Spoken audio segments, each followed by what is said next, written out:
Hello everyone, my name is Dr. Varnaka. Welcome to my YouTube channel.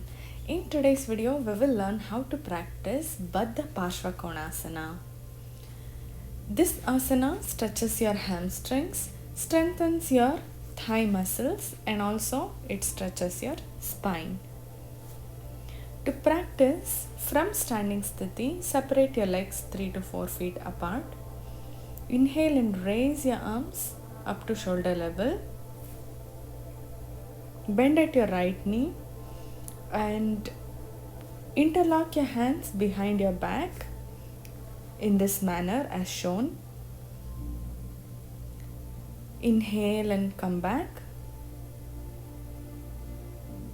We will practice the same on the opposite side. Bend at your left leg and interlock your hands at the back.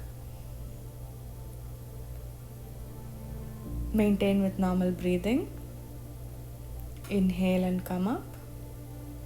Exhale, release your hands and relax.